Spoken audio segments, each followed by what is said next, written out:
What's up, my peeps? Joshua Smith here with another GSD mode podcast leveling up episode. And today I'm here to talk about 5 steps to becoming more disciplined.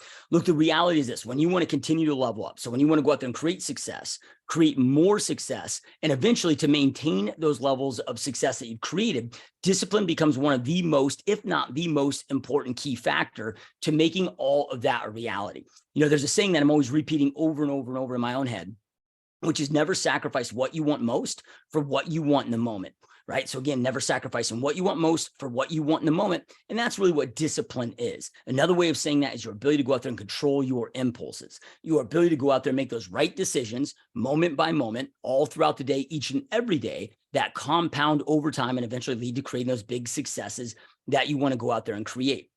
And whether you want to utilize the word discipline or willpower means the same damn thing. So here in this leveling up episode today, we're going to utilize the word discipline. Now, here's the mistake that most people make, and where most people go wrong with this, is they start to buy into this bullshit story that they tell themselves in their head, that again, they buy into it. They truly start to believe this, that discipline is something that's innate, that discipline is something that we are born with, something that, you know, within our own internal wiring, our own genetic makeup, you know, so they start saying things like, oh, I'm just not a disciplined person.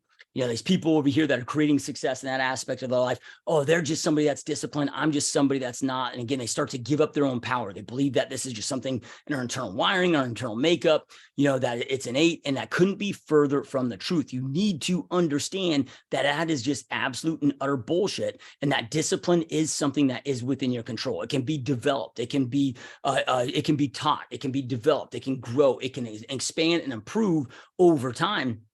And that's what these 5 steps I'm going to walk you through here today are going to help you go out there and do. And how do I know this? I know this from my own personal experience, my own personal leveling up journeys, going from somebody that used to have, you know, little to no discipline, little to no willpower, to being somebody today that has quite a bit of damn discipline, quite a bit of willpower, right? It's what has allowed me to go out there and lose over 100 pounds and keep it off for over a decade plus. It's what allowed me to go out there and overcome my issue with alcohol and other substances. What allowed me to go from being broke, you know, to doing pretty damn well financially and having 6 businesses. And it's allowed me to completely turn around and change my life, you know, but these aren't just 5 things I did. These are 5 things that I continue to do, you know, because I continue to work on this, right? It's, you know, it's like a muscle that I'm always trying to grow, right? I'm always trying to become more and more disciplined, because I know that, okay, if I want to get to that next level, I got to then become that much more disciplined. So this is something I'm always working on, because I know it can be trained. I know it can grow. I know it can expand. So I'm going to walk you through these 5 tactical steps here so you can start working on this to become more disciplined, because if it is one of the, if not the most important determinant of our overall leveling up journeys and our overall successes that we experience, okay, well, it's important to understand how to do this. Okay, so step number 1. Now, before I get into step number 1, you know, when I look at the word discipline, how I look at this and how my mind thinks about the word discipline is I break it up into 2 different words. So when I see discipline, I look at that as meaning being a disciple to a plan. So discipline equates to being a disciple to a plan. So if I want to be more disciplined, I'm like, okay, I got to be a better disciple to whatever the plan is, right? So a better disciple to a plan. All right, so that leads me then into step number 1, which part number 1 of this, there's 2 parts to this, is to get extreme clarity on what you want, why you want it, why it's important to you. So any aspect of your life that you are trying to create success in, get extreme clarity on what you want, why you want it, why it's important to you. And this is extremely important for a couple different reasons. All right, number 1, you know, a lot of people have goals that they've set that aren't their own goals. Maybe they're the parents' goal, you know, their parents' goals. Maybe they're their significant other's goals. Maybe they're just, I don't know, society's goals that we have for us. Okay, well, if they're not your goals, they're not truly important to you, if they don't truly matter to you, you know, and again, if they're not your own, the likelihood of you putting in the work and doing the necessary thing and you know, having that impulse control, making those right decisions day in and day out, going in through and pushing through that pain, the likelihood of you doing that, if they're not your own goals and they're not extremely important to you and you don't know why they're important to you, the likelihood of that is probably pretty slim to you know, none, right? And this is why, again, I think so many, you know, struggle with this, because they haven't spent the time to get extreme clarity on what they want, why they want it, why it's important to you. You're going to have thousands of reasons as to why not to go out there and do the work. And usually there's only 1, 2, or 3 reasons as to why to push through all the pain, the mundane, boring, pain, the tedious things that we got to go push through to create the successes that we want to create. It's like I got to push through the pain every single day of eating the same meals each and every single day, 7 days a week. It's like, okay, man, 6 eggs, avocado, every single breakfast, every single morning, like doing that over and over and over. Okay, there's days that I crave the pancakes, days that I crave the other thing. Okay, what keeps me then not giving into those cravings is because I know exactly what I want, why I want it, why it's important to me with my overall health goals. And there's other components to this, right? This is just one of the things. Okay, so then from there, the other reason why extreme clarity is so important, and that leads into the second part of step number 1, which is you get extreme clarity on what you want, why you want it, why it's important to you. Then from there, you identify the best proven plan to get you from where you're at to where it is that you want to go. How can you identify the best proven plan to get you from where you're at to where you want to go if you don't know where you want to go, right? So the more clarity that you have on exactly what you want, why it's important to you, the better you can go out there and decipher that best proven plan to get you from where you're at to where it is that you want to go. And why I keep saying proven plan, and this is really important, is if you just go get some plan that's not proven, so you start executing on this unproven plan or a shitty plan. Well, if you're not starting to see even small wins over time, like if I'm let's just say, to keep it simplistic here, let's just tell, say I'm trying to go out there and lose some weight and get in shape. It's like when I started my 100-pound weight loss journey. So let's go say I'm dieting each and every day. So I'm going through the pain of dieting that I'm willing to do. And I'm going through that pain of dieting. And I'm showing up to go out there and work out. Right. But let's just say I go through a year of that and I see 0 results. I haven't lost any weight. I've seen 0 results. I don't feel any better. I don't look any better. Well, eventually, I'm going to get discouraged. And now my execution is going to wane because I've gotten discouraged, right? So when I have that right proven plan and I start executing on it, and I start to then hopefully at a decent amount of time, start to see even small wins, well, those small wins start to then lead to that excitement. Now I'm seeing progress. It's going to enhance the likelihood that you're going to continue stick with it for a long period of time, right? When we see progress, again, it adds to that excitement and so forth. So identify that best proven plan to get you from where you're at to where you want to go. So discipline equates to being a disciple to a plan. Disciple is a committed, loyal follower. So being a committed, loyal follower to a plan, and how to do that is get extreme clarity on what you want, why you want it, why it's important to you. Then identify the best proven plan to get you from where you're at to where it is that you want to go. All right, so the next 3 steps here, so step 2, 3, and 4 are really around, okay, well, then how do we increase our odds of executing on that plan, being that committed, loyal follower to that plan?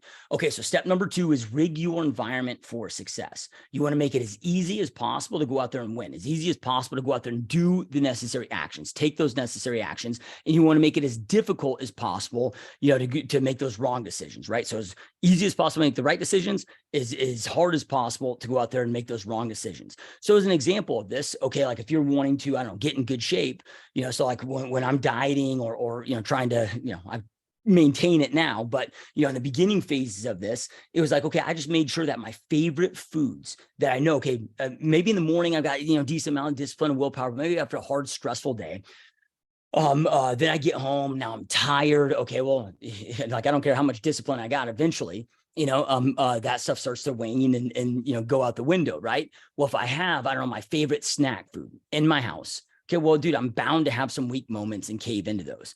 Okay, well, if I just remove those and eliminate those, and they're not in my house, that would then mean when I have that weak moment, now I got to get my ass in the car, drive all over the store. So the likelihood of me doing that is lesser than if I had it right in the house, right? So again, making it work is an example. Just give you guys a couple examples with this. Okay, well, if one of the things that distracts me from continuing to execute on the task that I'm doing is, I don't know, maybe it's all the alerts on my computer or notifications. Okay, I can shut those things off. Right. So again, thinking about, okay, what's distracting me, what's blocking me from doing this work, and making that environment again as easy as possible to go out there and succeed, and as difficult as possible to go out there and fail. I'll give a more in-depth example to this because this is important. I can't just, do a quickie on this step here because this is so important. Your environment is one of the most important that will dictate your overall behavior, right? The environments were all influenced based on our environments, and environments isn't just the overall setup of that, the physical environment. It also is people. right? So when I made that decision to give up alcohol, first thing that I did is I was like, okay, knowing that how powerful environment is, knowing I had to rig my environment for success, I created a plan. So then from there, I'm like, okay, well, how would I be tempted for this? I'm like, okay, step number one, I got to make sure there's zero alcohol inside my house until I got to the point where I developed the internal discipline. I have the strength to be around that substance and not be impacted by it. I'm like, okay, I know until I because eventually you develop that willpower and that discipline. Like now I can be around alcohol all day long and not be tempted by it. I have no cravings for it, but it took me about 6 months to get to that point. So those first 6 months, I didn't know it was going to take 6 months. In my head, I was just like, okay, or not just my head, just the reality of it was I would have taken it however long it was going to take. It just so ended up being that it took me 6 months, right? But I was like, okay, step number one, I got to remove and eliminate all alcohol from my house. Can't be around me because I know I'm going to get tempted to it. I'm going to cave in at some point. Okay, but then I went deeper than that. I'm like, okay, what other environments would I be around, whether it's people or environments, where I'd be tempted to go out there and drink? So then I'm like, okay, well, I know eating out, man. Every time I go out to eat, like the restaurants I go out to eat at, really what determined the restaurant that I chose was okay, based on what alcohol that they had.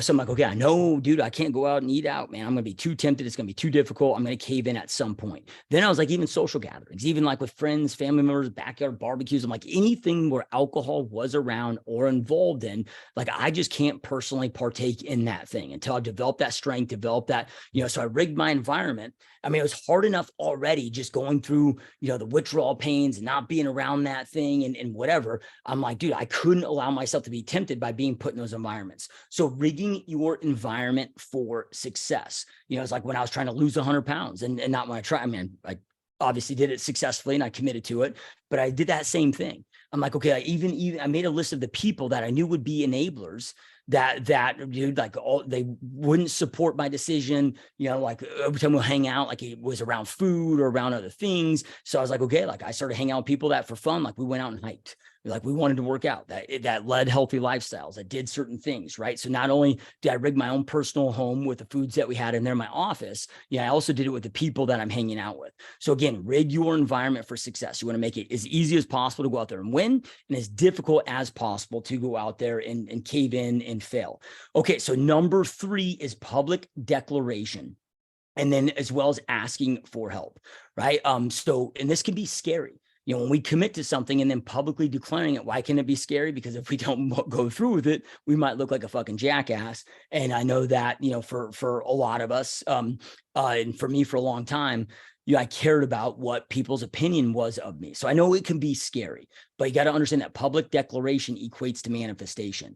Usually when we go out there and publicly declare things, it increases our likelihood of completion, right? So when we go out there and we as human beings typically tend to keep our commitments to other people, but we don't typically keep them to ourselves, right? Like we'll shit on our own commitments, we'll shit on ourselves, we won't keep our own word to ourselves, but we usually do to other people, right? So again, there's public declarations and then asking for help. So an example of this, several years ago, I decided to do 75 hard. Some of you guys have heard about it. It's a 75-day challenge. You do a bunch of shit. It's like drink a gallon of water every single day. You got to read 10 pages every single day. You got to have 2 workouts every single day. And, there's a list of things that you got to do every single day for 75 days straight without fail. If you miss one day of one of those things, you failed it and you got to start over.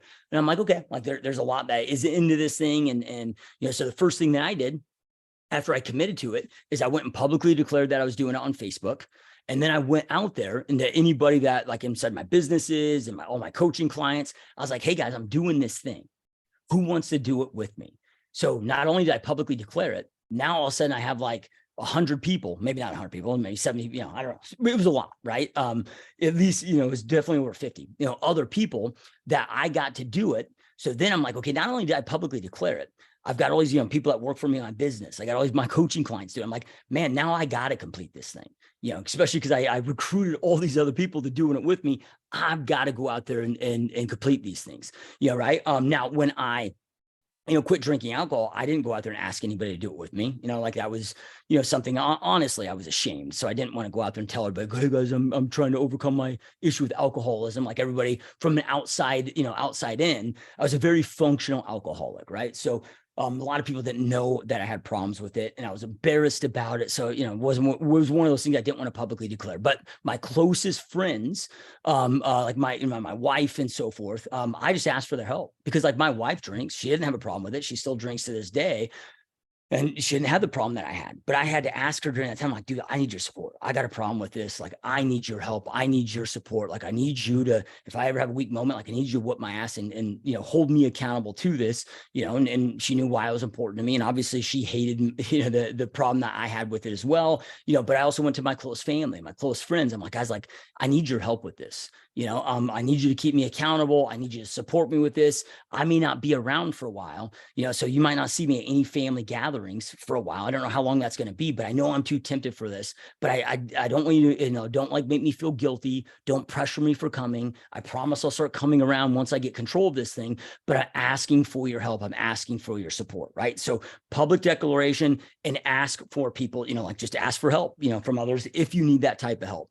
Okay. So number 4. Now this comes down to, for those of you that are having a hard time, with I don't know, just these extreme changes that we might make, so, and this was me, now I can kind of do more of this now. But in the beginning, I just worked on one thing at a time. It's like developing one habit or one thing at a time and focus on that until it becomes easy. Once it becomes easy, it becomes a habit, then adding that secondary thing. All right, so I'll give examples of this, right? So when I was trying to, on my 100-pound weight loss journey, like I would try to jump right into the workouts and then I would try to jump right into the diet. Well, doing all those and going to those extremes, it was just too much for me. And I just found I'd, be committed for a little while, but then like when I talk about a 100-pound weight loss journey, it was probably like a 400-pound weight loss journey, right? Because I'd lose I'd lose 40 pounds. And then all of a sudden I relapse and then gain back, 35 of that. And it was just like this roller coaster, up and down, up and down, up and down, but then for me to be able to establish those long-term habits and establish that long-term discipline, if you will, because really discipline is about developing the right habits, right? So making those right decisions over and over and over, well, eventually those decisions become habitual to the point we don't have to think about them. They become easy. They become simplistic. So what I started doing is like, okay, the first thing was like, okay, I got to work on my water. So I was just drinking a lot of alcohol, a lot of soda, a lot of Mountain Dew, a lot of Dr. Pepper. I was drinking like zero water. So I'm like, okay, first thing I'm just going to do is work on my water. I'm not going to worry about working out. I'm not going to worry about diet right now. I'm just going to work on my water. Right. So I'm like, okay, I'm going to drink 38 ounces of water. First thing when I wake up, hyperhydrate. Then I'm going to drink 16 ounces of water, 15 minutes before every single meal, and that equated to making sure I got in about a gallon of water each and every day, which, forced me to drink lesser of the other things. But like, that was it. I'm like, I'm just going to focus on water intake. And that took about 30 days to the point where that got easy. I didn't have to think about it. It became routine. So then once I got water down, then I'm like, okay, now I'm going to eliminate all the bullshit that I was drinking, like the soda and other stuff. Okay. Then after about 30, 45 days, that became habitual. So now I'm drinking no other substances other than water, then I was like, okay, now I'm going to work on meal number 1. So meal number 2, 3 or 4, whatever, going to be the same. Now I got my water dialed in. I'm not drinking any other, bad calories. I'm just drinking water. And then now I'm just working on meal number 1. So I'm just working on breakfast. Okay. After 30, 45 days, however long that took, it became easy, became habitual, got that down. Now I'm going to work on meal number 2. Right. So now I got meal number 1 down. I got my water intake down. Now I'm working on meal number 2. Then eventually 30, 45 days later, that became easy, habitual, then bam, now I start working on meal number 3, so then, it might take, hey man, after 6 months, but then after 6 months, like I'm not drinking anything poor in my diet. I just got, great water intake, my diet. Now I got meal 1, meal 2, meal number 3, got that dialed in. So it allowed me to go out there and slowly develop those habits where it wasn't overwhelming. It wasn't too extreme, with that. Now this can also be applied. I'll give you some other examples of how you can go out there and apply this. So let's just say I have somebody that works for my real estate team that's never been in sales before, or that's not used to doing high volume, follow-up calls, whatever. So maybe to get them to their goals, they need to be doing like 200 follow-up dials a day with leads. But they've never done that before. They've never, even followed up with leads. So I'm like, okay, for me to throw them into following like 200 leads each and every day, or 150 leads every day, whatever that number is, that's pretty extreme, right? And some people can handle that, but a lot of people can't. So I'll be like, okay, let's just start with 30, 30 to 35. That's an hour a day, 30 to 35. Let's get to the point where that's easy. You don't have to think about it. Like you got that down. Okay, well, then we'll increase that, right? Then we increase it to 50, then we increase it to 75, then we increase it, so we're easing our way into that. With teammates that I have that are struggling with, they want to wake up early and they're struggling with getting up early. It's like, okay, instead of going from, okay, you wake up at 8 and you want to start getting up at 5, instead of doing like a 3-hour adjustment, let's go from 8 to 7:30. Just do that for 2 or 3 weeks.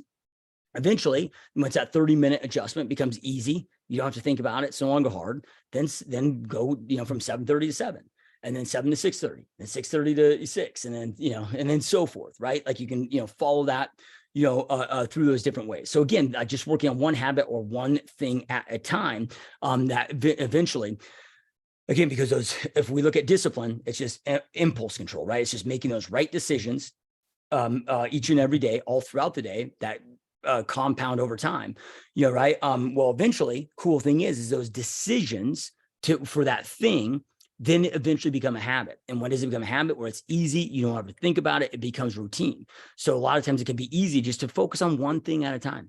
I got all these things I want to do, but when we start just shifting everything to the extremes, that can be very difficult. And I get, we're so many of us are so impatient today. That was a very difficult thing for me to learn how to be patient. You got to understand, like, this isn't just a temporary thing. These are going to be lifelong, habitual changes that we're adding to our life. So I was patient, like with my health and fitness journey. I knew that, like, hey man, like this is something that, I wanted to maintain, like this is going to be for the rest of my life, a healthy lifestyle that I wanted to lead. So, if it took a little bit of time to develop the right habits, I was okay with that. I didn't care if, I wasn't like, okay, I got to do this in 6 months. It's like, hey man, if it takes me 2 years to lose that 100 pounds that I wanted to lose, but then that meant that I had the right habits that were then now just so ingrained that now have allowed me to keep that weight off for, well over a decade plus now.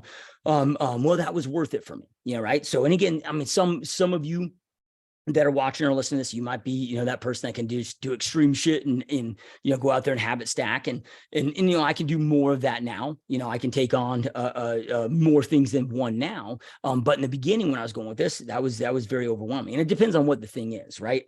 With that, but that's step number 4. Okay. So step number 5.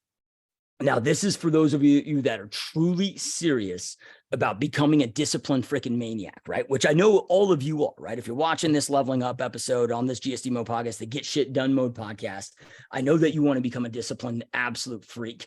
And meaning freak is in a good way, right? Because that's why we're here. And that's why what this podcast exists for, not just for discipline, but getting those results. But to get results, you got to be disciplined to take the actions and do the shit to go out there and get those results. All right. So this is something I learned from a mentor of mine a long time ago. This is something that it's always ongoing, right? But it's for 6-month sprints. So every 6 months, give up something you love, right? And it may not be something that you necessarily love, but something that you utilize, something that would be a challenge and difficult to give it up. Now, I'm not saying to permanently give it up. I'm just for 6 months. Right. So maybe it's okay, 6 months. Like I consume caffeine. I consume a lot of caffeine. I love caffeine. I have no plans on, quitting caffeine for the rest of my life. But that was one of my 6-month challenges, to give up caffeine for 6 months. Maybe then you give up, I don't know, whatever it is, man. Give up TV. Maybe you give up, ice cream, your favorite food, or your favorite dessert. Every 6 months, you're giving up something. At the end of that 6 months, boom, reintroduce it. Like when I gave up caffeine for 6 months, that whole time I was like, dude, like I know the second this is over, I'm going to introduce it back, because it wasn't to break that habit. Right? This isn't necessarily a habit thing. This is a constantly flexing your discipline thing. So the point of this, though, is to prove to yourself, prove to your mind, to prove to yourself that you are always fully in control. You are in control. Nothing is in control of you. You are in control of it. So at one point, I got to the point where, I was doing this for years. And, but then I was like, man, all these things I'm giving up now that I've got this down, this discipline thing down, like all these things are easy. What's that next challenge? So then, I was just thinking about, well, as I was thinking about it, I was on this, well, those of you watching on this YouTube, I got my iPhone in my hand, right? So I'm on this and I was like, holy shit, that's my next thing. So I gave up my smartphone for 6 months, went to I call them a dumb phone now, I guess, the flip phones. So I went to an old school flip phone for 6 months. So I gave this up for 6 months with that flip phone. Now I knew that I was going to go back to this thing. Yeah, right. It was just a show myself and prove to myself that this smartphone didn't have control of me. I got control of it. So what, maybe it's sugar, maybe it's, again, TV, it's something that you enjoy, that you love, or that you utilize a lot of. And don't do something like, when I say the iPhone or my smartphone, if I was, for those of you that are, in real estate, in the trenches in the field, I wouldn't have done that if I was in production, because that would have been an important tool that I needed at that point in time. We got to remember, I've got, assistants and stuff. So like, none of those emails or text message phone calls went and missed. Because I'm out of production operations, in that business. Okay, I could do that without it hurting and hindering my business. Now, it was a pain in the ass, like giving that up. Like when I was traveling, you can't order an Uber, can't do DoorDash. I couldn't, it definitely created some inconveniences and created some pain. But that's the whole point of this 6 month, this whatever you want to call it, this 6 month, kind of discipline gain exercise, is that, man, you're always proving yourself that, man, I'm in full control. I have that, self-control, that discipline. I'm in control of this thing. Nothing controls me. I can control it. And every 6 months, you're retesting it on something else. And again, that's just showing you, like, that's just kind of working out, right? Like it's okay. Every time you go in there and work out, man, you're putting stress on the muscles, but they're coming back if you have the right recovery, bigger, thicker, stronger, right? So it's a great exercise, and something that one of my mentors taught me years and years and years ago, that I've been doing now for, I've been doing that now for 7-8 years now. And it creates a lot of power.